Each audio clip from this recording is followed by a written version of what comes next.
Welcome to the LowCarbMD podcast. No one is beyond help. No one is beyond hope.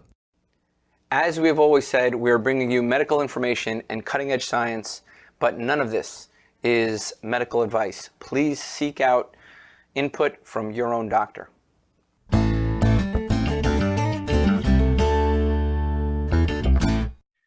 Hello and welcome back to the LowCarbMD podcast. Tro, good to see you, man.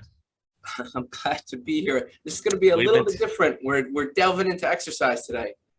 Yeah, this is good stuff. I'm excited. I love to learn this stuff, and I think it's so critical for what we're doing with patients to learn the whole picture, because we all know sometimes people are really good at one part of it. They can control their diet and fast and do all these different things, but then exercise, like, oh, I don't want to exercise. And then other people are great at exercising, but they don't want to change their diet. So I think when we can figure out that little sweet spot for people where it's manageable and they could be busy and get their life together. So that's why I'm excited about this. Yeah, today, this is the thing. I've been following Menno probably, I want to say for about 5 years. I've been reading his blog posts, kind of reading his research, listening to him when he talks. I've always found that his approach has been a little bit more grounded and a little bit more science-based. And certainly in a field that's, has a lot of dogma, and we were talking about off the air about this, against low-carb approaches, it's always nice to get somebody who thinks a little bit more critically. So we have Menno Henselmans here today. He great, if you haven't followed him now. Go visit his website. He's got a book out that just came out. What is it called? The Science of Self-Control. Yes. Self-control, absolutely. And he has a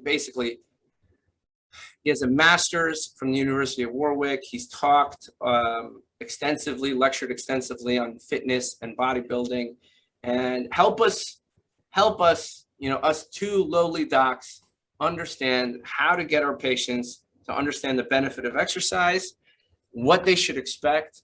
Help us and explain to us how you got started in this. You've been in this field probably more than 10 or 15 years. So how'd you get started in this? Originally, I was actually a business consultant, but my passion had always been in fitness. But it wasn't the career path that, as doctors, there are certain career paths that are good, like being a doctor. And there are certain career paths like we're going to disagree. Brian, do you think that's a good career path? Hold on, I'm going to have to stop you right there. We're already disagreeing with our guest already. Yeah, we're already disagreeing with you. So no, it's a great career path. It just right now, it's like more doctors are burned out, I think, than anyone that I talk to around the country, around the world. But yeah. Let me put it this way. It's a career path your parents liked, I assume. Yeah. Oh, yeah. Yeah. Right. Yeah. So it's much easier to become a business consultant, and also in my environment in which I grew up and everything, than to be, a fitness guy, which isn't, when people ask me what I do, it's like, well, I do public speaking. I educate people on how to become personal trainers. I do coaching myself, but there's not really, a word or entrepreneur for all of the things I do. I publish scientific research. So it's like a little bit of all these things. And yeah, that's basically the result of what I learned in my education in terms of thinking, in terms of science, in terms of statistics. And I applied that to fitness, which has always been my passion. I just started writing about it and didn't really have an intention of really doing anything with it, but it caught on big time, basically, very quickly. And I had a big audience, had to scramble up a website, got published on T Nation, which was, the platform at the time for serious strength trainees and people into fitness. And it kind of rolled from there, started coaching people. Also, just something that people started asking. At some point, set up a course where I started educating others how to become personal trainers rather than just coaching people myself. And, started doing public speaking all over the world, started publishing scientific research, and it just all grew very naturally from there. And it's very much an approach, I think, that resonates with how I think, like being science-based. And as a business consultant, funny enough, we call this being data-driven. And in medicine, I think evidence-based is the more common term. It's all just rational thinking. Well, you say that, we may disagree, because what's been considered evidence-based is really stepped out of this, out of rational thinking lately. Okay, but I want to talk about exercise, and I want to talk about a couple of things, and I want to get your opinion about them. One of which is, I had a patient who's been low carb, doing very well, healthy, metabolic syndrome reversed, and we sent them to a very popular, very well-known, let's just say, periodization program, okay, for coaching online. And they were told, because they're eating only 50 grams of carbohydrates, right? And he's looking for powerlifting, weightlifting, technique help. He's looking for kind of companionship and a little bit of, somebody to be held accountable to, right? So he's looking to be coached. And he was told, we will not take you, quote unquote, we will not take you if you're eating under 200 to 300 grams of carbs a day. This is what he was told. So can you help me understand where, I've looked at the evidence, okay, for most people coming to us, they want to be generally healthy, they want to be leaner, they want to get healthier. Do carbs matter? And who do they matter? And if they matter, who do they matter for? Yeah, that's an extensive question. I think in your specific guy's case, was it a guy? Yeah, he was a guy. Yeah, right. yeah. So it probably didn't really matter, especially when you're talking about Olympic weightlifting, powerlifting. You're talking about very short duration sets, not a particularly high training volume, long rest periods. The idea that strength trainees or people into fitness need very high carb diets, I think is actually mostly comes from endurance training research. And there it can actually be debated if it even makes sense. Not my area of expertise. I think it also doesn't make a whole lot of sense for long-term endurance training, because then fat is the primary substrate for energy anyway. But I mean, like ultra marathon training. Yeah. Got it. Okay. So maybe for in between, like tennis, soccer, if you do like high intensity sprinting, that's probably the ballpark where I would say we have the most evidence that that higher carbohydrate intakes can increase performance by increasing glycogen storage. For strength training, that doesn't really apply. In fact, if you look at the literature on how much glycogen depletion there really is with a strength training workout, then the highest value that's been found, and I know at least 10 studies that have been done on this, is 39% with traditional strength training, and one study found 40%, but it had effectively a double workout, and it was with isokinetic exercise. Not sure if that matters. In any case, we can say that 40% is pretty much the maximum depletion you get from any kind of same volume, and then includes one or even two studies. I'm pretty sure one by Anders and Tesh, I think, from 1990, where they already showed that even in bodybuilders doing, I think, 20 sets per muscle group, there was only about, I think, I'm going to say 21% depletion of glycogen storage. So it's just not a very acute concern. Got it. Okay. So first of all, I'm going to say, me and Brian, you got to dumb down the science for us, because, we're just lowly doctors. So basically what I'm hearing you say, and I want to make sure it's clear. If it's a high intensity sport, that's for a long time, like a soccer match can sometimes be 2 hours, and there's periods where you have to just go all out, very little rest period, constantly active. There's some evidence that using carbohydrates could be a performance gain. But what you're saying is for typical muscle building, you may not, kind of muscle building program. So let's be like the typical way somebody says, all right, I want to go to the gym and lift weights and, kind of develop some muscle. There's not a lot of evidence to say that carbohydrates would help them. Is there a power lifter? Is there some level of powerlifting where carbohydrates would help with the performance, one, but what about like overall this concept of like, an anabolic window, meaning like, well, you want to, increase your insulin for a certain period of time, or you want to, periodize carbs to a certain period of time. I mean, what about, is there any role? Like, should we, us low carb zealots, should we, embrace carbohydrates somewhere? For powerlifters, well, I would say this. I mean, there are a few caveats, but I'm talking big picture. For powerlifters, I'm inclined to say as a general no. But of course, as a scientist, it's hard to make very absolute statements like that. And I will say that even in my clients that do ketogenic diets, I do recommend generally 15 gram net carbs pre-workout. And that is probably, based on a couple studies, it might matter. It's kind of a safeguard. You know, you probably have those carbs. And even if you don't really need them, I find that often you can actually introduce some extra carbs pre-workout, and it's not going to be detriment to blood sugar control. It's not going to decrease ketosis levels because you're probably going to burn much of the glucose you consumed anyway. And it can actually help you have a higher net carb intake without reducing ketosis levels.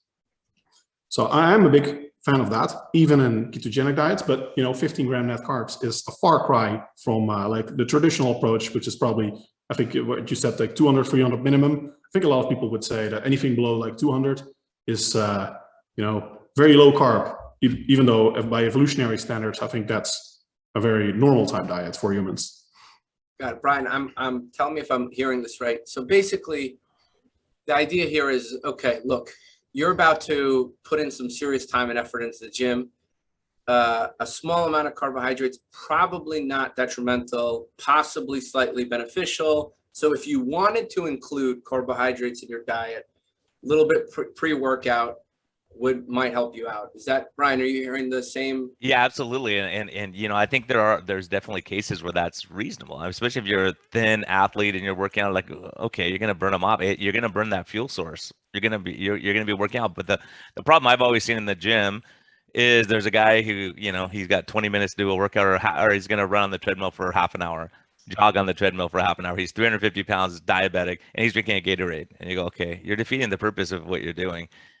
Really, yes. I mean, you're going to be doing the same thing all the time. But if you say, okay, let me cut my carbs and work out, get rid of some of the visceral fat, and maybe I get more metabolically healthy, then it's not indicated. If you're going to run for 2 hours, it might be a different story. But if most of us aren't going to be running on the treadmill for 2 hours because we lose our brains, right? We'll go crazy. So, it's one of those things. For instance, what I see in my patients who have a continuous glucose monitor on is one of my patients, as a matter of fact, just that I met with yesterday, she's doing Orange Theory 5 days a week. And her sugars spike like crazy. They go up like crazy when she's working out. So every time I can look and say, well, she either ate a donut or she worked out, right? So it's that sugar going up in itself is not the problem. It's not a problem. So would I carb load her when her sugar goes to 170 every time she works out? It doesn't make sense to me in her case of her carb loading before her sugars spike like crazy. Troy, you must see the same thing with your continuous glucose monitors. Yeah, we've seen this, Menno, and I don't know, we've been using a lot of continuous glucose monitors to kind of assess the metabolic health throughout exercise within diet. We use it as an accountability tool, as a health tool. It's certainly something that we've used a lot. And I can tell you the biggest spike in sugar I have on my CGM is on my hardest workouts. Now, part of me would say, well, maybe that's a stress response, right? That's a stress response, and maybe my body's like, doesn't have the reserves. But so should I take carbohydrates? Does that mean I should take carbohydrates beforehand to try to prevent that response, or does it mean that my body's going to make that sugar under that high, intense exercise, that volume and that load, and I don't really need to do that. I don't really need to. It's kind of giving me what I need. I don't really know the answer. What do you think? So I work out, let's say, an hour and a half. I do 20 minutes of high intensity interval training, either on a Stairmaster, treadmill, bike, rower, something like that. And then I'll go do, resistance training, antagonist muscle groups, minimal rest, kind of like a metabolic conditioning workout. My sugar goes from 80 to 170. Fuel mobilization, I think, is the. So that's the key, right? Fuel mobilization, exactly. Should I add to that? I mean, what do I do? I mean, you could say it's an argument you don't need the carbs. I would say it's hard to interpret because on the other hand, maybe you need them. It might be an indication that there might be overcompensation if it is actually high blood sugar levels. Yeah. I would say overall that most important thing is probably does it impact how you feel? Like if you get symptoms from it? I love it, man. I like, that's how I know I'm getting a workout. I love it. But I've always wondered, like, maybe what happens if I, give a little carbs beforehand? Will it improve my workout? I've done it. I've had like, I don't know, 50 grams of berries. I don't find a major benefit. Sometimes I even feel like a little laggy. I don't know how to like if my main fuel source is fat for fuel, and every time I introduce carbohydrates, I'm lowering that fat oxidation. I'm like, am I actually helping? Am I, I haven't felt the benefit of it.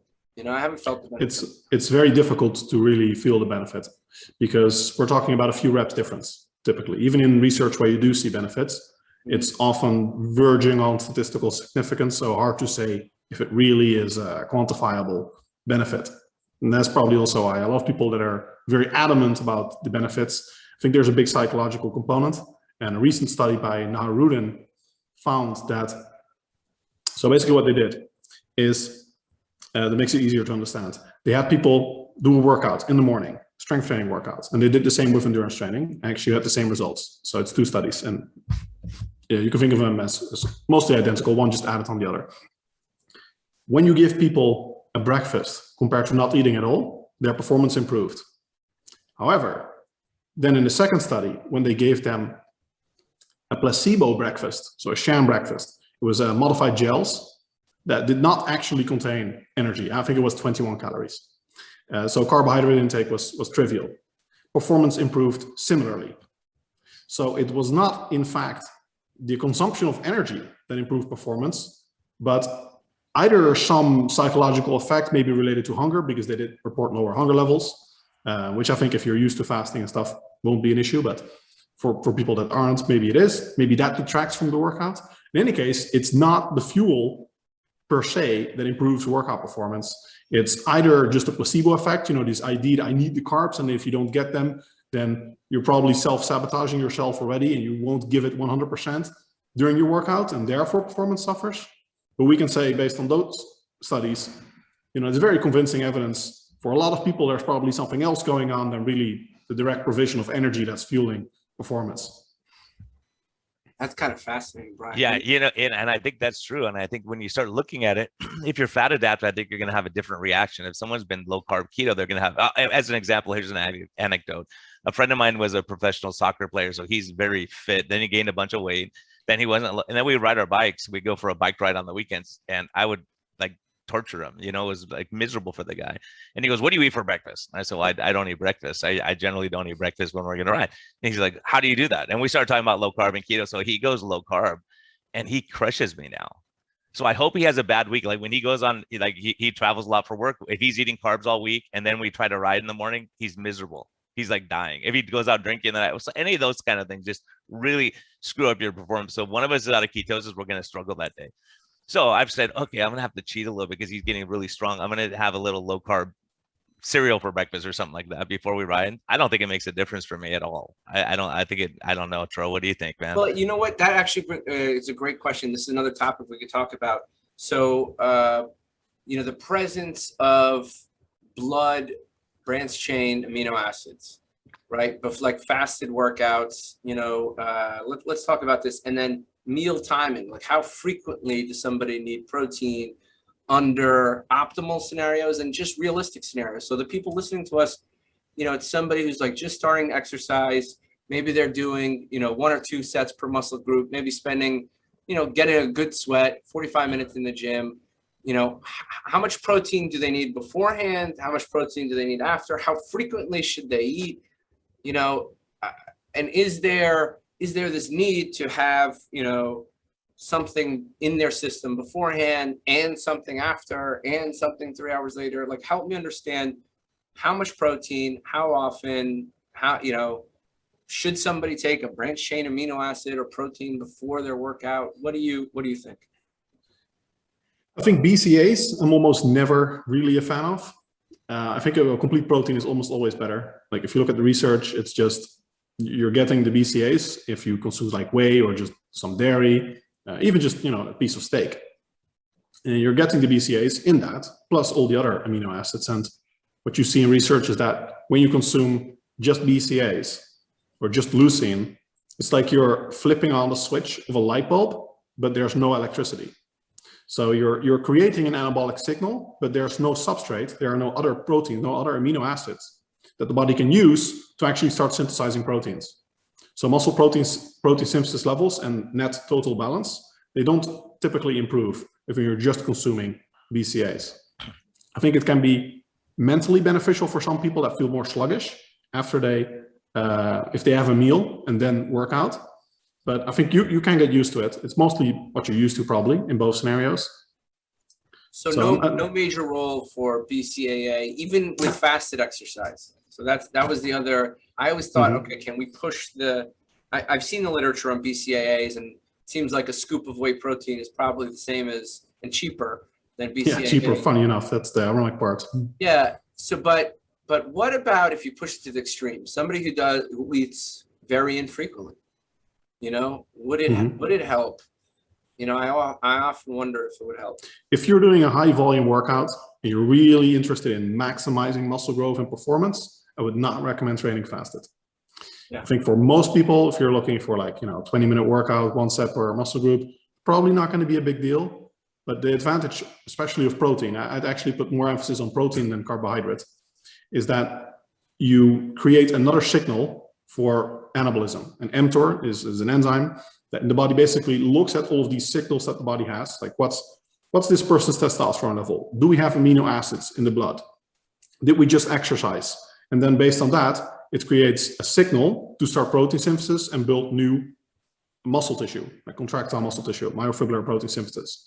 And if you have all these factors in check, then it's likely that will translate, and based on some research, it's not super crystal clear, but it will translate into greater gains overall. Now, it doesn't have to be directly pre-workout. It can be 1 hour, 2 hour, probably pre-workout. And if you had a meal earlier than that. Yeah, tell me about the timing, because I know the anabolic window, which is like when you need to eat in relation to your exercise, it's come under some question. So if I ate 6 hours before, is that going to help me? Is it theoretical? Is it potential? You mentioned this. Possibly, yes. I think so. There are two components. The carbohydrate intake from that meal, probably not so much, because blood sugar levels shouldn't be elevated anymore. Insulin levels shouldn't be high anymore 6 hours after a meal. And then the first component is amino acid levels. Those can actually still be high, especially if it's a mixed meal, not just a whey shake. So then you still have that signal in terms of for anabolism. So for muscle growth, probably you've got the biggest factor covered. However, some insulin is probably beneficial to stimulate or to reduce protein breakdown. You can get that either from protein or carbs. A lot of people think you need the carbs to stimulate insulin, but some protein actually also does the trick. And the level of insulin you need to fully suppress protein breakdown, or as much as you can suppress it, is actually very low. Just some protein and you're already covered. Now, so probably I would advise having something like 1 to 2 hours pre-workout, but the importance is definitely less if you had a meal 6 hours beforehand. And then afterwards, you come into the anabolic window. Now, this concept is massively misunderstood, and I think partly intentionally by supplement manufacturers that think of it more as the anabolic peephole, where it's this idea that, you have this 30-minute window after the workout, the body's like, now I want to get jacked. And then whatever you put in the body at that time just goes all straight into your muscles and you get jacked. And afterwards, window is closed, too late, whatever you consume now just goes to fat. That is just a completely ludicrous idea. And if you look at what the actual anabolic window is, which is a bit unfortunate because a lot of people in fitness now think the anabolic window is a myth, but it's a very real thing. It's the whole process of muscle growth after a workout. The technical definition of the anabolic window is a delay in muscle fullness, which more intuitively means that there's a higher level of protein synthesis that the body allows for a certain period after the workout. Now, that certain period is not half an hour, 1 hour. It's actually a matter of days, especially in a novice individual, novice trainee. We're talking 48 hours minimum usually. And conceivably, it can be a whole week if we look at the training frequency literature and we make some inferences. Hold on. So the anabolic window, when we grew up, eat 6 small meals and have, a protein shake right after your exercise, is basically nonsense. And what matters more is several hours to potentially days to a week later. Yes, as a novice trainee, the idea of anabolic window timing has very, very little importance. There's actually a study by Mori that finds in untrained or novice level individuals, it makes no difference how you distribute the protein across the day, pretty much. I think they looked at directly post-workout or pre-workout versus a few hours before, but in bodybuilders, it did slightly increase protein balance across the day. Can you talk about that? So the novice person, so it doesn't seem to matter so much, but then as somebody's been working out for a year, 2 years, 5 years, what happens then? We see that this anabolic window shrinks effectively. So the anabolic window is effectively the whole process of muscle growth. If you have an untrained individual, and it doesn't even matter what type of workout you do in a completely untrained individual, you're going to get a long period of muscle growth, like days, probably a week. So even if you go bicycling, you're used to nothing, but you go bicycling for an hour, you're going to grow muscle for like a week after that. Because the very first stimulus is it's like a pure strength stimulus because the muscle's used to nothing.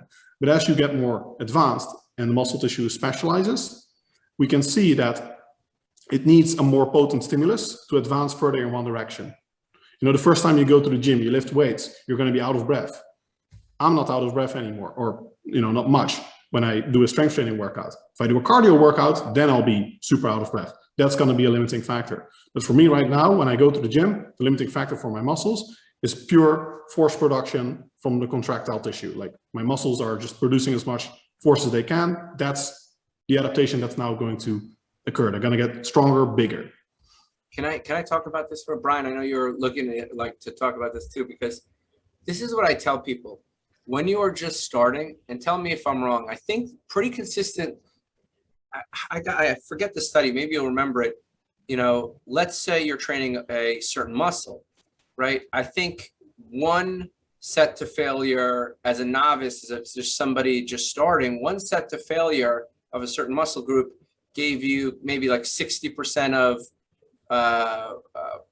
benefit potential for hypertrophy, and 2 sets gave you like 90%, and then after that it was like this nominal nominal benefit. I mean, so when I'm advising people who are just starting, I'm like, just show up and do 1 set. You think that that's a bad idea, good idea? What do you think?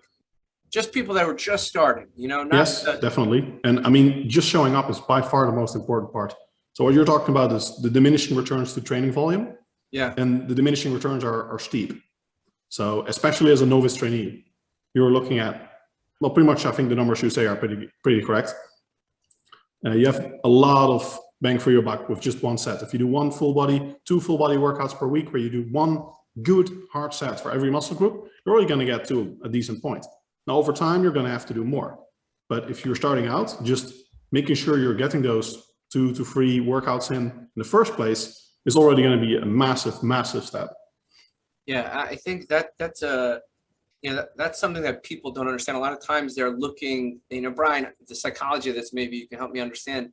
They come in, they want to lose weight, they're losing weight, and now, it's like they treat exercise like a punishment. And I'm like, there's no need. You know what I mean? Like, just go in and do 1 set of each muscle group 1 or 2 times a week for like 6 months or 3 months, and then see how you feel, and then we can adapt. It's not just, it doesn't really help weight loss. I believe exercise does zero really for weight loss, not body composition, not bone health, not mental health. I actually think exercise is a mental health tool for 99.9% of people. Yeah, that's true. And I think that, and just keep you on track, you say, but the problem we run into, a lot of us and a lot of my new patients, I've seen it, man, and it's almost, it is astounding actually, is I have some women who are 246 pounds, 250 pounds. They come in, they work out like crazy. They work out an hour and a half, 2 hours a day, aerobics, doing different stuff, but they eat terrible. But when I check their visceral fat, it's actually lower than you would expect. Their subcutaneous fat is very high. Right. And so I think that and we have data on this with interleukin 6, interleukin 10 being released. mobilizes visceral fat. So I think I think it's both. I think it's both, because what I find, I've had people lose weight, and this is all, it's intrigued me, because I thought my machine was wrong, because what would happen is in the first 6 weeks to 2 months, people's muscle mass would go down, even though they just started lifting weights. Their muscle mass is going down when I'm looking at their body composition, but then after that, it takes a steep upturn.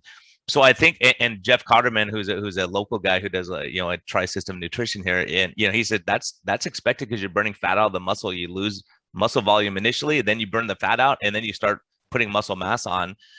So it is kind of an interesting thing that I've seen, is as people put muscle, and this goes back to why Tro and Lane were arguing.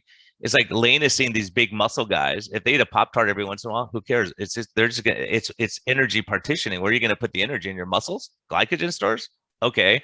You're burning it off. It doesn't matter. It's just like when people eat a high fat diet and they're eating and they're losing weight, like that's an energy source that they're burning off. Right. So I just think it's really interesting that it's both. I think both play a huge role in it. And people who exercise more, I think mentally they do better. Joints feel better. I know when I don't work out for a while, I start hurting. And then when I'm working out, I feel good. It makes a difference. Yeah, they also have a synergistic effect.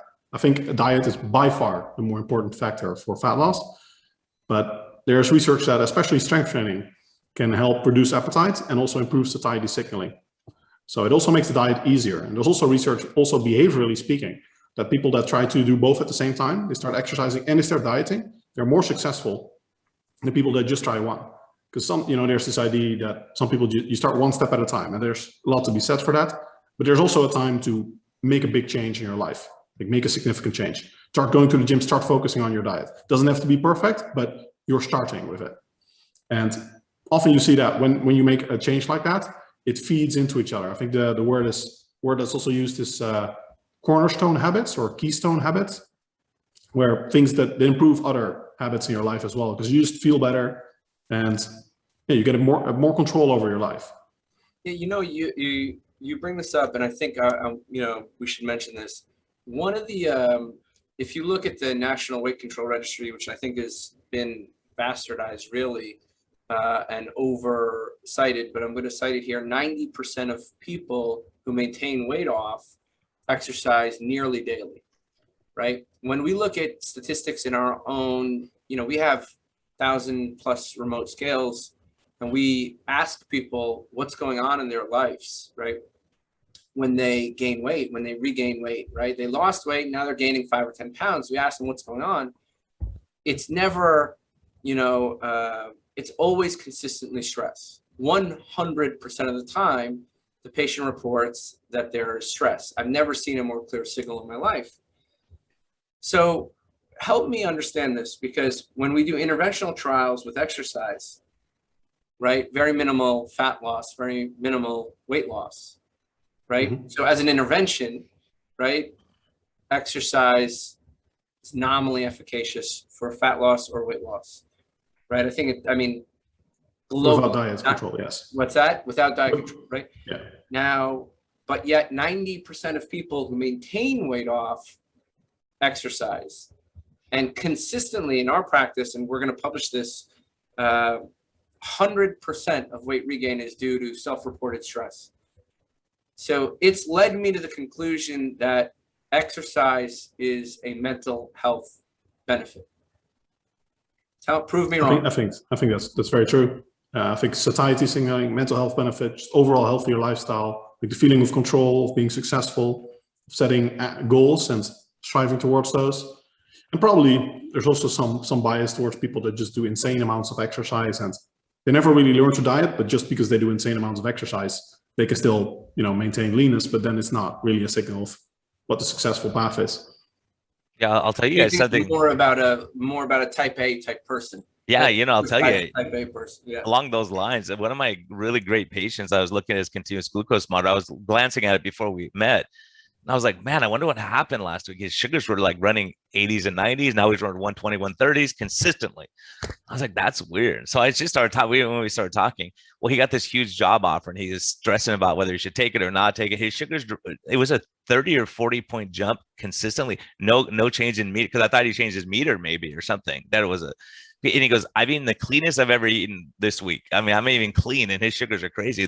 It's this cortisol stress. And I'll tell you, Like, as a matter of fact, with the ladies I worked with in Northern California, I was looking at all their stuff, and I wrote down 6 names of people who I thought were going to struggle, and all of them struggled. Everyone else did great. And the ones who struggle were all high stress, young kids, don't have time. I'm like, they're multitasking while I'm talking to them. And I was like, there's definitely a factor of stress and worry and all that, especially because like we know when we're stressed out, if you're a stress eater, you go back to eating stuff. And so, I think having that balance, and I think exercise takes away that stress too, and allows, even if it just gives you a few minutes to think or get away from your life problems, it's like escapism sometimes, that's part of it. Just be able to, I had a lady who lost weight doing knitting because that was her piece in the day, right? Find your, lower those cortisol, get your stress levels right. And excessive exercise can make your cortisol levels go crazy. So I don't know what happens in those cases.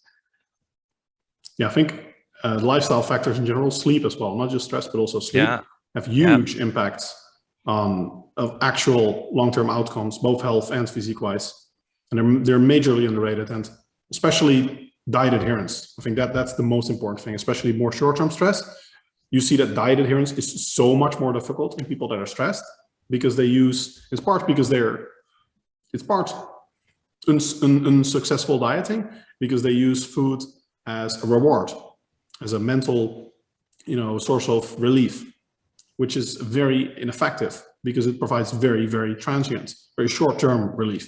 Like if you feel bad, you eat an apple pie, then maybe you feel okay for a couple of minutes. If you felt really bad before, it's really not gonna, make you forget you lost your mother, for example. But in any case, 5 minutes later, that relief is gone because as soon as you don't taste the apple pie anymore, it doesn't really do much. And then they feel bad about themselves, and then they get guilty and all that stuff too. You have to learn helplessness, but then see, this is the thing I didn't understand, right? Yes, there to some extent there's this you can't fill the emotional void, right, with food, but that food, the apple pie, right, makes your blood sugar go up, right, and then makes it tank back down. And that glycemic variability leads to increased hunger, leads to increased intake for the next 4 hours, for the next 24 hours, increased hunger, right? So this glycemic variability, right, literally predicts weight gain, right? And I didn't understand that, I didn't understand that. And this is in thousands of patients across 80,000, test meals. And they've literally tested, right? They've literally taken somebody and given them basically a low carb shake and a low fat shake, right? Taste matched, calorie matched, and said, okay, all we're going to test is when you want your next meal. And what happens? Energy matched, taste matched. If you had the low carb shake, you go for a meal in like 3 hours. If you had the low fat shake, you go for a meal in 1 hour. Right. So imagine being, mom died, or I don't know who you said died. Somebody died. You had an apple pie, and now you're eating another apple pie an hour later. And you're like, why is this happening to me? And another 2 hours later, you're eating more apple pie. Like, why am I still hungry? Plus, we know the higher the insulin goes, the higher their triglycerides go. It stimulates hunger too. I mean, all these things are a factor. It really is a factor. So if you went for a walk around the neighborhood, one of my patients, they're remodeling her kitchen. I go, how are you maintaining weight loss? She goes, I go for a walk. When I get stressed, instead of grabbing a cookie, I go for a walk around my property and look at stuff, and I get distracted. Here's the thing. So Menno, you've talked about stress-induced hunger, right? So if you stress ate plain tuna, what happens? Not much. So I think it's also good to realize, like, it's stress-induced hunger, but it would be more apt to name it stress-induced food craving, because it's not real hunger in the sense of, like, craving tuna or craving asparagus. You rarely hear someone say, God, I'm just dying for some asparagus right now. So you should come work with me a little bit. Then I think you'll be surprised what you'll find. But so, yeah, whatever. Yeah, it's extremely rare because you don't get that rush from it. Rob Sive has made that point. You could go to an all-you-can-eat steakhouse and eat all your steak, and then you're stuffed, and they bring you another steak. You look at it and go, I'm done. But they bring your favorite dessert. You go, okay, I'll have a bite, and then it's gone, right? Because you get that rush from it. The steak, you're full. Your body doesn't want more, but you just do it because it's so good. Tro, hyperpalatable. There's so much truth to that. Like, if things are so good, you're gonna eat a lot more. If you give me barbecued ribs versus some dry whatever thing, Brian, it's not just a good thing. It's also literally your brain, right, seeing different tastes, nutrients, and flavors. This literally, variety. right? It drives eating, and this is in every animal. It's not like humans are like, oh, I just want something good, like, oh, it's Tuesday, give me an ice cream sundae. It's not that. At the level of the brain, your brain is like, I'll take more of this, right? If it was a bear, they eat 30,000 calories of salmon in one sitting, right? And then they turn around that whole week and they'll eat 100 pounds of blueberries. They're not like, hedonistic creatures. I mean, maybe they are. No, it's physiologic. They're trying to hibernate. They want to get as fat as they can to hibernate and lose But muscle. they don't have central planning like that. They're not thinking like, oh, No, they do. Bears are they do a lot on the internet. They do a lot of internet searches, and people don't know that, but they're pretty smart. So Menno, but that was a good point, Brian. What you brought up is like, there's things that drive intake, but I don't think we've recognized that there's foods that literally make us more hungry, right? Physiologically, or drive cravings, whatever, glycemic induced cravings, whatever you want to call it. Maybe you don't want to call it hunger. Yeah, and I don't even think we can separate it out, Tro, because look what happened during COVID. All these people were eating like Lucky Charms and all their childhood. They went back to their childhood and said, I'm just going to sit here and eat my Lucky Charms till things get better and I can relax and not be stressed. So they go back to stuff they knew. They have these, we all do. We have associations of certain foods, and you go, oh, yeah, right? When we go on a road trip, here's what we get, blah, blah, blah. And then, or you go to the movies, here's what you get. You go to the store. So it's one of those things where you associate certain things. So breaking that association, that's the hard part, because we associate, like, Tro, in med school, you're stressed and you're studying, okay, let's take a study break and get something to eat. And then you associate that pizza with, okay, whenever I have pizza, I'm not studying and stressed. I can just relax for a few minutes with my friends. Right? Pavlovian conditioning, you mean? Yeah, there's so much of that too. I mean, it's complicated, because anyone who says there's one thing that is a one fit for everyone, there's no way. Different people have different emotional stuff. Like, if you say a donut to some people, you see their eyes light up. And I was just talking to my wife about that last night. As a matter of fact, their eyes light up and they get so excited. And I look and I go, man, I would get sick if I ate that. I just don't see it that way. It's not an appeal anymore. But, it is complicated. You think the conditioning is the more important than some of these other issues? I think it's all together. Because I think the more times you go back to it, just like alcohol, if you can go years without drinking, you have one drink and then you can't stop. I think once you go back, once you say, okay, I'm just going to have one of these, it's a tough one, because different people are different. I have patients who go, look, if I have one, I'm like Rob Simons. If I have one cookie, I won't stop. I lose my mind. I lose like all control. So they're better off having abstinence in that case. Cookie. That's the problem. You need a plain tuna cookie, and he'll stop eating. Yeah, I can make tuna cookies, and he will not. He will. Yeah, exactly. Right. Menno. Okay, what's the biggest? I'm curious. So Brian thinks there's individual components, and Brian's saying, we got to take these individual factors into account. But can I ask both of you guys, actually, Menno, you first, Brian, I want to hear what you think. What do you think is the most, like, the biggest issue when it comes to eating in our society now? What is the thing that people don't understand, don't know, whether you call it self-control, whether you call it awareness, whether you call it whatever it is, what is it about modern food and our modern society that you think people need to know to get a handle of their control? Do they need to know about their childhood, trauma and which is true. I mean, people do, but what do you think is the biggest thing? And Brian, I'm curious to hear yours too. What do you think is the biggest thing people need to know when it comes to food intake? Hyperpalatability. I think most evidence indicates that is the key driver of overeating in most people. And that is almost invariably food that is high carb and usually also high fat and low protein. So if you switch that to a high protein diet, that's, either moderate fat or like normal amounts of fat, like not putting butter on everything in your coffee and all that stuff, but just normal fat intakes that you find in whole foods. And you reduce the carb, especially like starchy carbs. For most people, that is a very good success story. And it's not necessarily even the carbs. It's just a very convenient way to reduce energy intake. Like bread, for example, there's research actually that with or without bread, people have similar fat loss isocalorically, but practically speaking, most people find excluding bread from the diet very successful because it leads them to reduce their energy intake significantly and relatively effortlessly. Can I tell you something? I saw a study that took, this is a thing that they literally took people and fed them safflower oil, lard, and olive oil. And all they did was measure their satiety hormones, GLP-1, glucagon, et cetera, et cetera. And of course, you'd imagine the fat sources would have high amounts of these. Then they fed them potato. Didn't really have high amounts, right? Then they fed them both. GLP was gone when you gave somebody fat and carbs. None. Zero.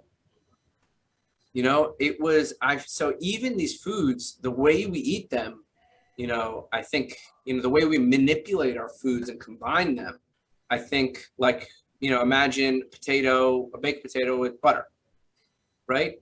You've just, any satiety hormone you got from that butter, you just took it away by combining these two, right? Yeah, there's actually a saying in bodybuilding circles, which is complete nonsense physiologically speaking, but practically works pretty well, that you shouldn't combine carbs and fats in the same meal. Yeah, yeah, we've heard that too. Ian Foley talks about that too. Yeah, separating. You know, I think. What's your take on that? What's your take on the most important thing you think about intake right now that you want everybody listening to hear? You know, like, is it the, you know, the conditioning? Is it the dude? It's so much, Tro. It is so much. I'm telling you, like, okay, I look at myself. When do I want to eat? When I'm bored. During the week, it's easy for me to eat low carb. It's very easy. I mean, not low carb, just not eat as much because I'm busy. I don't have time to eat. I'm just powering through patients or whatever. So it's easier at night when you're home sitting there going, oh, there's a commercial for something. Oh, that looks good. You know what I mean? I think there's so much that we're just flooded with this whole thing where people go, oh, that looks good. I'm going to go have that. And they don't think, yeah, it's not really a good idea. So I think there's so much. It is a huge thing. And I think the fine line, I think that our job is to figure out, okay, what works for you. So if Menno says, look, you got to run, 30 miles a day to be in shape, people are going to go, okay, screw it, I'm not doing it. When you set the bar too high, you like you said, just show up at first. If you never work out, okay, let's see if we can get you in once or twice this week to exercise. So once you start say, I feel better, and people feel that and they feel better and their pants are looser and then they get motivated that way. I think if you say, look, you're never going to have sourdough bread the rest of your life, you're done. That mentally does something to people, right? And if you go, look, okay, just don't have the store-bought bread. And if you go out to a nice restaurant once a month and you want to have bread, go for it. Just give them that luxury. And a lot of times they get there and go, yeah, I really don't want it. It's not a big deal, but because when you make it so you can't have it, you have to do this and you have to. So I get where Lane and some of these other guys are coming from, saying, look, if you're too restrictive, it causes a problem. And part of it is, but the other part of it is there's some people that you have to be very restrictive with, because that one piece of bread, they go off the rails for 2 months, right? And so that's where the monitoring, that's where the long-term, benefit of being in contact with people. Go, look, you had a hard week. Okay, let's restart. Let's get back on track, because a lot of people have this thing where it's like you said, exercise is like a torture or penance or something you have to do. And other people say, I find my peace with exercise. I enjoy it. I went for a bike ride yesterday and I really enjoyed it. I had a good time, and it was, pushing myself and doing little different stuff and seeing the outside and waving to people, whatever it is, So I think it's a big thing, and different people are motivated differently.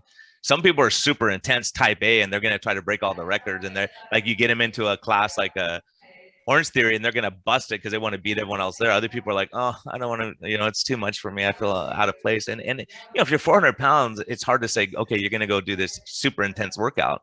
Like if you're 400 pounds, get out and walk, stand up and sit down a couple of times, stand against the wall, whatever we can do to get that threshold. And so I think exercise and food, it's a discipline.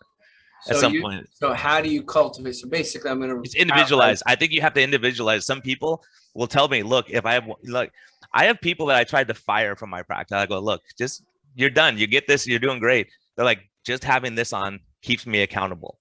And I don't do it because of this, just knowing their continuous glucose monitors on, because I know you'll see it. And I don't like to see the numbers go up. So I want to keep doing that. Right. And there's other people who go, doesn't help me. I don't care. I don't want to be monitored. So it's so individualized, Troy. And you have to see that in people. I mean, I see some people are hardcore in there, and then you see the people who are super hardcore at the beginning. They're like, okay, I'm not even going to have a strawberry because it's too many carbs. And then they're eating, hot fudge sundaes a month later because they just burn themselves out. Just like any religion, anything, when people get so that becomes an obsession, you can screw it up that way. So it's kind of finding that life balance where you enjoy life and you go, okay, this is manageable. I have people that are doing great One of my guys, he's doing great. He used to get a huge bucket of popcorn to go to the movies by himself. That's his thing. And then he would refill it because it was a free refill. Now he gets a small popcorn, right? And he goes, when I go, that is my thing. And I'm happy. And he's losing weight, doing well. What am I going to do? Argue with him so you can never have popcorn again? Right? That's his thing in life. What do? You know, I think you have to have balance. If I say you can't have popcorn ever again, he goes, screw it, I'm not doing it. Yeah, I think that this is exactly what I talk about in my book on the flexible dieting, if it fits your macros section. And I think what you described is exactly what I think people should strive for. So I never tell clients, you can't have this anymore. I always tell them, you can have whatever you want, but these are the constraints. If you have this is going to happen. So yeah, you can have, this cookie, and sure, basically if you fit that into your macros and you're still going to create an energy deficit, you can still lose fat, but you're probably going to be hungry. You're probably going to get cravings. You're probably going to want more than one cookie. So beware. And ultimately what you want is what you just said. Like, if it's the same, if I walk past McDonald's, I don't even think about the potential, the possibility of eating there. It does not register in my mind even as an option, right? It's just not something that I have that association with anymore. So I think for most people, I go there and I order 5 hamburger patties, Yeah, so I was just talking to my wife, I haven't been there in 30 years, man, at least. Like, there's no draw to me at all. Right? Yeah, so that's what you want. And you want to have foods that you think are not worth it. So it's good to think about foods that you think are worth it and foods that you think are not worth it. And it's not about saying, I can't have this, or I can't, like looking at bread again. There's actually a study showing that, like, based on what I just said, practically speaking, removing bread from the diet for a lot of people is actually very successful. But there's actually a study showing that compared to a control group, a group that was only instructed not to consume any more bread ever, like what you said, it does something to people if you tell them you can't have any more bread ever. So they actually did worse. And even though bread is objectively a pretty terrible fat loss food, they still did worse just because of the psychology thinking that I can't have bread anymore. Probably it was induced a massive forbidden fruit effect. Like, all they wanted was bread. Rather, if you're used to low carb dieting, probably most of your clients, they're going to probably have a negative association with bread, might even be appalled. They think, like, I won't feel good if I eat that. Maybe I get digestive issues. So cravings, all these potential problems. And yeah, if you're that's at that exactly point, right. That's exactly right. It's not a sacrifice anymore. Exactly right. It's a choice. You have a different association, because I have people, like one of my ladies, she's doing great. Then she has carbs one weekend and she felt sick for like 4 days. She goes, my stomach hurts. Now I remember I felt that way every day. I don't want to feel like that anymore. And then you realize, like, it's like seizure salad when we had her on. Like, she knows if she eats certain foods, she'll get seizures. So he goes, it's not worth it.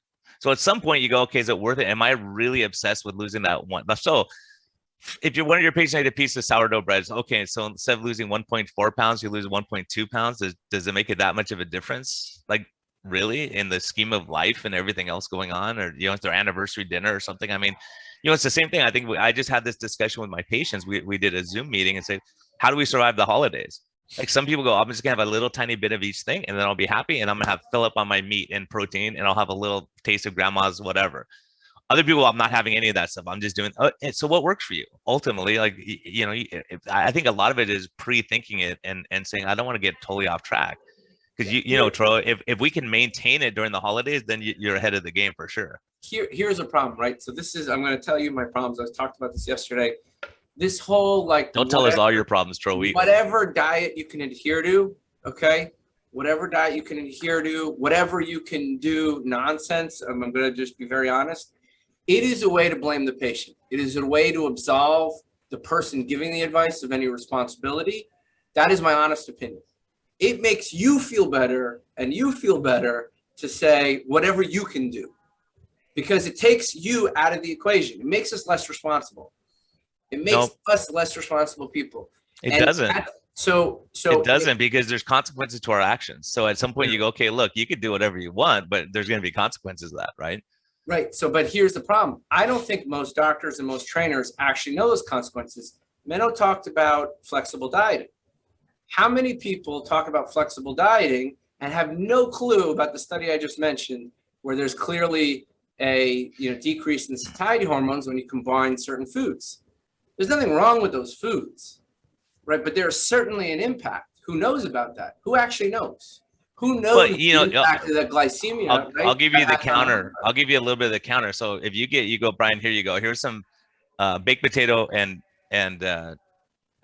butter, sour cream on there. Okay, how many baked potatoes are you going to sit there and eat? At some point, you go, okay, this is it. But if I give you French fries, I guarantee you will eat more. Ad lib, if I go here, here's French fries. Potato, man, I think I could eat about the same amount. You know, I'll bet you not, man. I'll bet you give me like loaded potato baked chips. potato with like sour cream, butter, bacon. Menno, what do you say? If I I give think Phil. it'll- what's Ah, that? throw 2-on-1, man. I love this. Menno, you're invited back every week. There's no way, dude. Look at the calories you could take in on chips. Like I did this in one of my talks. I looked at a bag of like family size of Lay's potato chips. I think it's like 2,400 to You're talking about a 2,500 plain calories. baked potato. Hmm? You're talking about a plain baked potato, right? No, I think just a baked So- potato. Like if I eat a baked potato with my meal, sour I'll cream, have half a baked bacon, potato. chives, and butter, I can eat like 4 of them, no problem. Because there's something wrong with you, man. That's not normal. That's a separate topic. French fries Right. will like you'll eat way more French if you just don't realize it because you It's look about at how the- much that is in French fries. You could eat a lot more French fries. Everyone out there is agreeing with me. All the patients out there are saying Brian's right on this one. Finally, he's right on something. I actually French think fries are going to be way worse. Do the experiment, man. See, I guarantee plain you. baked potato, plain baked The potato. fluid content's lower. Just the energy density is higher, so you'll eat more. Mhm. But And then when dip it in loaded ketchup and like see what with happens. Melted butter, there's no volume increase. You know, it's like if you melt butter and cheese and bacon onto a baked potato, there's no difference. It's no, I would say it's equivalent. But anyway, how many people know what that does? Right? So if you're like, listen, whatever you can do, right? And whatever you can, adhere to, I feel like it absolves people's responsibility. I don't know one trainer that understands the impact of glycemia on hunger. I don't know one. Not one. How many doctors? Maybe if I had to understand, maybe if I had to guess right now in the United States, maybe there's 10,000 doctors who understand the impact of glycemia on hunger. How many doctors will then parrot whatever diet works for you? Right? It's a way to absolve them of responsibility, and it puts the responsibility on somebody who doesn't know any better, which is the patient. Right? That's my personal. You know, That's my problem with if it fits your macros and flexible dieting. It depends on the Right? person. I mean, that's why I say it's complicated because if I have a person with a true food addiction, they need help. I need Joe Niflin. I need someone else. Look at all of Benton Johnson. I need someone to help. Is because- obese and overweight right now. Yeah. 50, So over I'd But say 50. most this- people, it's more lifestyle. I think than Everybody. true addiction for most of my patients. I'd say, like they go, hey, look, I just do that. That's what I do. It's not like I'm up all night thinking about I have to have obsessed with stuff. You're right. There are some people. Flexible dieting is not going to work for flexible drinking alcohol does not work for an alcoholic. So it's the extent of the pathology. I'm not talking about hard abstaining. I'm saying the people who say any diet that works, you could just count your macros, count your calories, right? They're not educating on the principles of appetite, the things that are literally by saying that, right? Look, here you give a great example. Appetite's the key. Okay, Appetite if I is the key gave they somebody miss. potato chip, right, versus baked potato at one meal, right, and then a vat of oil at a second meal with salt on it, right? This will have a different impact. The same macros, same energy, right? But it has a vastly different effect on how much you're going to eat, right? So if it, this is the problem, in my opinion. Menno, tell me, am I crazy? No, I do agree with your point that if you just tell people, flexible dieting, if it fits your macros, I think if it fits your macros is one of the most understood concepts in fitness.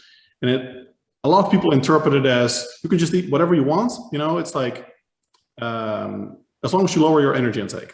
And that might be true physically, but it's practically not very useful advice. It's like, just stop smoking. And then I also agree that if you tell people whatever works for you is very often a cop-out. And there are a lot of principles that, like you say, appetite, and work for, that are the pillars of behavioral change, of successful dieting for 90% of individuals. Those will be effective. And I've also found that in the vast majority of cases where I have clients that tell me something does not work for them, even though it's a principle that works for almost every other person, it does not actually work for them. And a lot of people also say things work for them, even though it's not objectively true. So some people, I think the worst client to have is someone that comes to you and they want to lose fat. And they basically say, well, all of these things I found work for me. So why are you here? clearly they don't work for you. You want to get leaner, you're not successful at it. And it's very important to realize that to get leaner, you have to change some things. Because if you keep doing what you're doing now, you're going to get the same results you're getting now. So I think it is very important. There are a lot of principles that work for almost everyone. And before you consider yourself a special snowflake, it is much more important to educate yourself on, how dieting works, how diet psychology works, and then really try it before you think like, this is, I'm the special snowflake. I don't adhere to this specific principle. Because most likely you'll find that either in the short term or long-term future, you'll find it does apply to you. Yeah, I think it's true. I think in the low carb world, the mistake we made, we go, okay, if it's low carb, you can eat as much as you want. That's how people think. And it's hard because if you're eating low carb donuts and low carb cookies and low carb, you've never cured that problem. I mean, you're always going to have that draw, and it's hard. That's why the carnivores, I think, do well, because it's out of the sweet is out of their mind. They don't even think about it anymore. It becomes a non-option, just like you at McDonald's walking by and going, okay, it's just not a thing. So it's hard. I mean, that's I think it's but then you could be too restrictive, and that's an issue too. Like if you're going to have green beans every once in a while, is that going to kill you? Come on now. Yep. So I think there's a lot of this. Since I have you guys, I have a question that's been bugging me, and there may be a study. I was thinking about someone like Zach Bitter. This guy's like 150 pounds. He breaks all the 100-mile records and everything. Now, has anyone ever checked these guys, these ultra marathon guys, their blood work, like cholesterol and all this stuff before they run and after, like after a 100-mile race, what the energy shift is? I'd be really interested in seeing that. I haven't seen before and after a race, but we certainly know before and after fasting, the cholesterol goes up, right? So we certainly know. I'd expect it to be crazy in these guys when they're done with the race. Yeah, well, it depends on, Zach periodizes with carbs during his long races, so he may just be floating on a balance, right, that whole time. We know that marathon runners often have elevated cholesterol, right? So and sugars and A1C. Yeah, I suspect everything that you're thinking would happen, right? It probably would happen. I haven't seen the data for it though. Menno, have you seen anything? Not in terms of endurance training. I mean, I've only looked at things like muscle damage and sex hormone levels, and those are way out of whack. Yeah. Oh yeah. They drop like.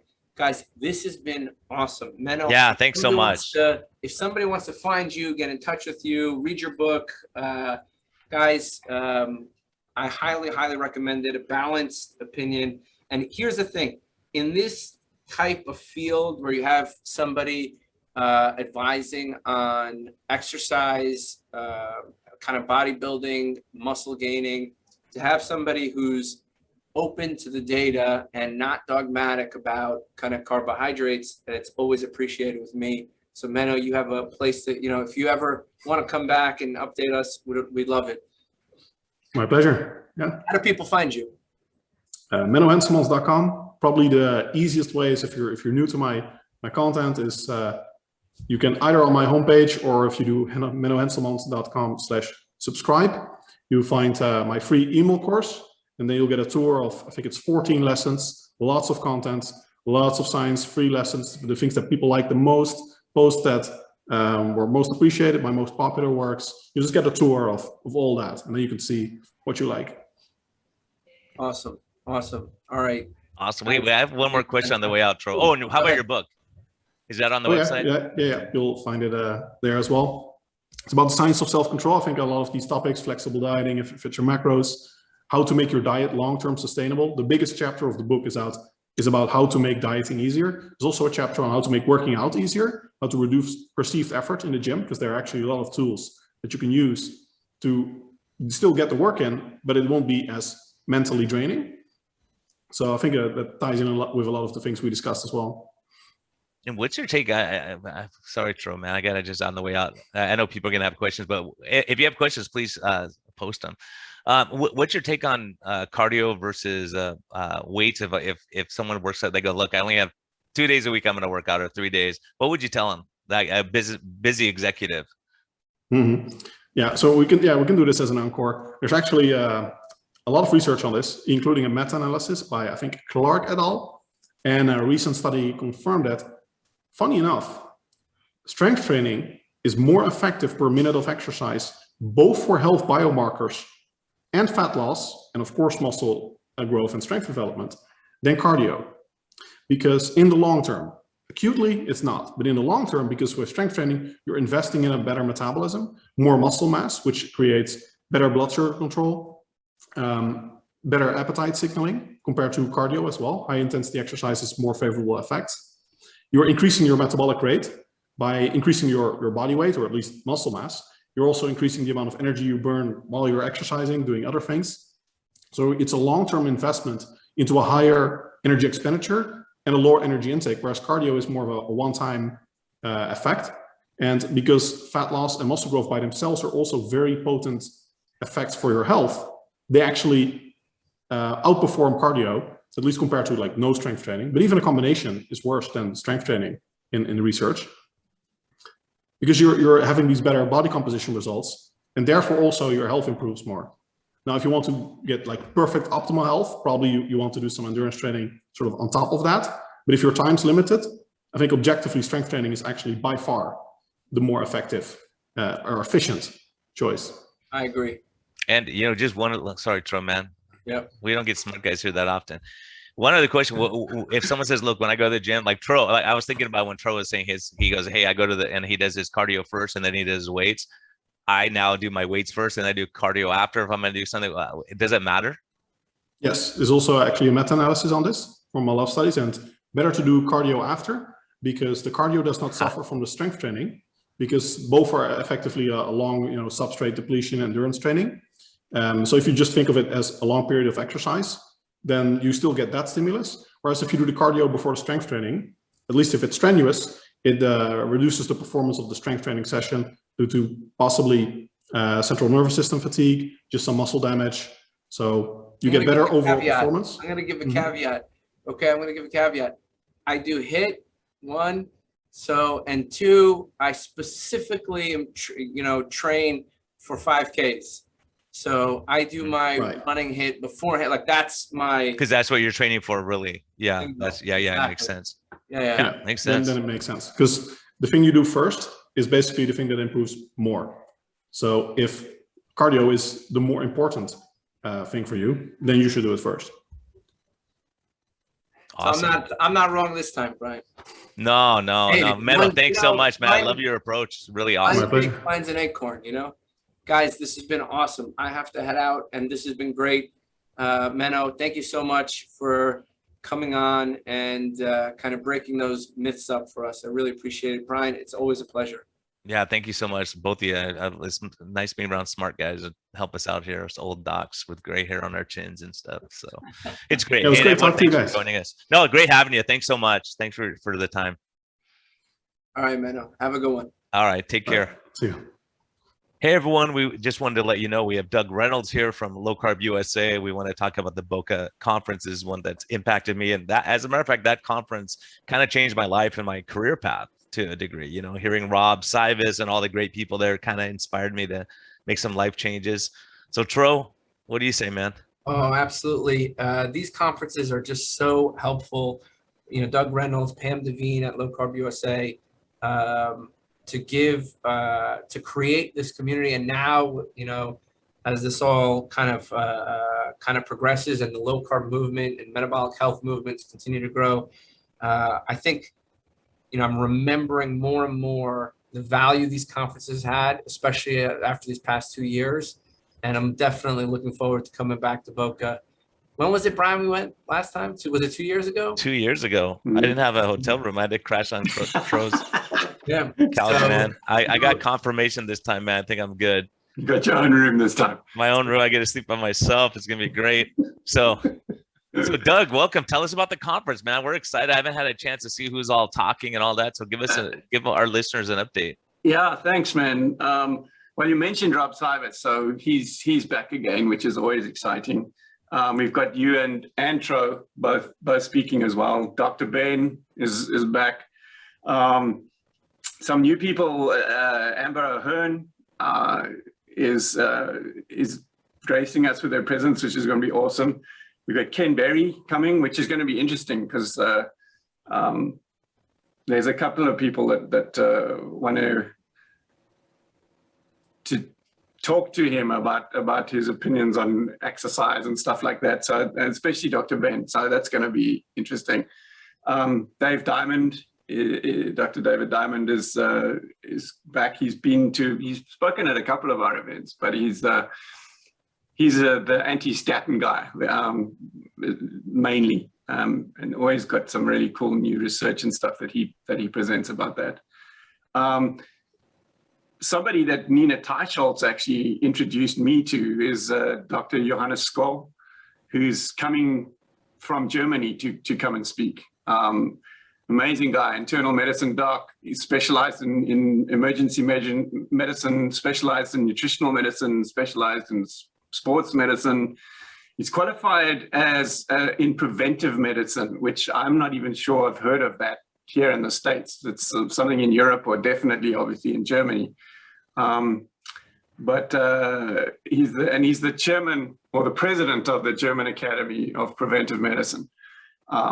So I'm really excited to meet him and see how we can work with him to expand what we're doing more into Germany. We've got contacts and stuff in a bunch of other countries, but not in Germany. So this will be hopefully a cool starting point for that. Siobhan Huggins she's a researcher that works with Dave Feltman on all his LDL stuff that he does. Philip Ovadia is a cardiothoracic surgeon who actually came to one of our Florida events a few years ago and literally got converted there. And he's just written a book like Stay Off My Operating Table, which he's literally busy promoting right now. It's just been published. And so he's actually going to do a talk. Michelle Hearn is an incredible dietitian. She spoke for the first time in San Diego. Really dynamic speaker. Sometimes you get some people that stand up there and their content's great, but sometimes their presentation's not brilliant. She's just so dynamic that like you can't help but listen. Arthur Agustin's back after the San Diego one, which I'm really excited about. He's an icon. And then Joe Niflin's been at many of our events talking about addiction, carb addiction, food addiction. Vivian Lowe, she's very involved in our outreach committee at the SMHP, and talks a lot about ethnic differences that we need to take into account, as you guys, as physicians and stuff, that different ethnicities respond differently to different inputs, right? And it's something that's not really documented, so she talks about that quite a lot. Yeah, that's critically important. Yeah. To be able to reach the communities that need it the most, for sure. Right. Pete Delanoy is